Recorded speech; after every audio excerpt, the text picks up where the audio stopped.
रैलियों का रेला है। गली और नुक्कड़ों पर चुनावी सभाओं का मेला है।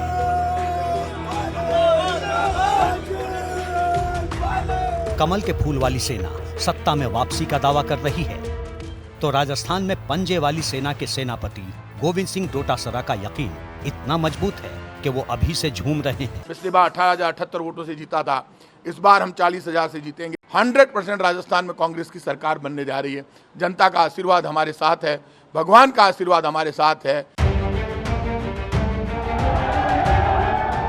कांग्रेस के इस भरोसे के पीछे राजस्थान के क्षेत्रीय समीकरण बड़ी वजह है, क्योंकि जयपुर की गद्दी पर कौन बैठेगा ये 5 अलग अलग क्षेत्रों में मिली जीत पर निर्भर है।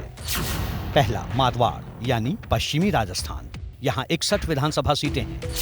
दूसरा, ढूंढाड़ यानी जयपुर रीजन, इस क्षेत्र में 58 विधानसभा सीटें हैं। वहीं हरौती रीजन में 17 विधानसभा सीटें हैं। मेवाड़ क्षेत्र में कुल 43 विधानसभा सीटें हैं, जबकि शेखावटी रीजन में 21 विधानसभा सीटें हैं। वैसे तो सत्ता के लिए 5 क्षेत्र अहम हैं, लेकिन मारवाड़ और ढूंढाड़ की अहमियत कहीं ज्यादा है, खासकर कांग्रेस के लिए, क्योंकि राजस्थान में कांग्रेस के दोनों बड़े नेता यानी अशोक गहलोत और सचिन पायलट इन्हीं 2 क्षेत्रों से विधानसभा के उम्मीदवार हैं।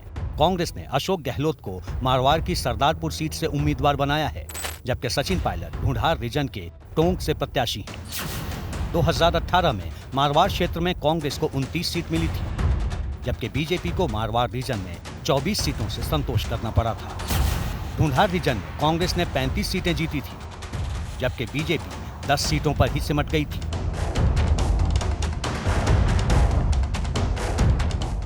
दिलचस्प बात यह है कि 2018 में कांग्रेस ने कुल 99 सीटों पर जीत दर्ज की थी। इनमें से 64 सीटें मारवाड़ और ढूंढाड़ रीजन की थी। ऐसे में लगातार दूसरी बार सत्ता हासिल करने के लिए मारवाड़ और ढूंढाड़ रीजन में बढ़त कांग्रेस के लिए कहीं ज्यादा जरूरी है। कुछ ऐसे जिले हैं जहां पर हम कमजोर हैं, वहां पर भी हम लोग अच्छा फाइट कर रहे हैं, लेकिन जो हमारे स्ट्रॉन्ग होल्ड्स हैं वहां पर हम दोबारा जीतेंगे, ऐसा मुझे फीडबैक मिल रहा है अलग अलग इलाकों से। राजस्थान में कांग्रेस की सारी उम्मीदें अशोक गहलोत और सचिन पायलट पर टिकी हैं, तो सचिन पायलट कमजोर सीटों पर घेराबंदी मजबूत करने में जुटे हैं। इस बीच कांग्रेस का राष्ट्रीय नेतृत्व भी सक्रिय है। कांग्रेस ने पहले ही अशोक गहलोत और सचिन पायलट को आपसी मतभेद भुलाकर चुनाव पर फोकस करने के निर्देश दे दिए हैं। वहीं सचिन पायलट का दावा है कि उनके लिए कुर्सी मायने नहीं रखती। किसको कौन सी कुर्सी देनी है लेनी है वो इम्पोर्टेंट नहीं है। आज देश की जरूरत है कि कांग्रेस पार्टी मजबूत हो। कांग्रेस के नेताओं ने, दिल्ली के नेताओं ने हम पर विश्वास किया है। हमारी जिम्मेदारी बनती है कि हम विश्वास पर खरा उतरें। सचिन पायलट तो यहाँ तक दावा कर रहे हैं कि उनके और अशोक गहलोत के बीच सब कुछ ठीक है।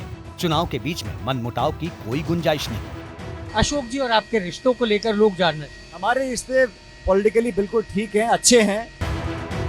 यानी कांग्रेस का राष्ट्रीय नेतृत्व राजस्थान में पार्टी के अंदर दिख रही दरारों को भरने में कामयाब रहा है। राजस्थान में कांग्रेस ने भी बीजेपी के नक्शे कदम पर सीएम चेहरा घोषित नहीं किया है। मतलब अगर कांग्रेस बहुमत हासिल करने में कामयाब रहती है तो सचिन पायलट के पास एक बार फिर सीएम की कुर्सी तक पहुंचने का रास्ता खुला हुआ है। ये बात और है कि इस मुद्दे पर सचिन पायलट अभी कुछ भी कहने से बच रहे हैं। पार्टी हमेशा चुनाव लड़ती है कलेक्टिवली। चुनाव जीतने के बाद बहुमत आता है, फिर एमएलए तय करते हैं और पार्टी नेतृत्व तय करता है कि किसको क्या जिम्मेदारी देनी है। बहरहाल हम सब मिलकर चुनाव लड़ रहे हैं। हालांकि कांग्रेस के लिए सत्ता का रास्ता उतना भी आसान नहीं, क्योंकि टिकट बंटवारे को लेकर पार्टी में बगावत साफ दिखाई दे रही है, जो जीत की राह में बड़ी चुनौती बन सकती है।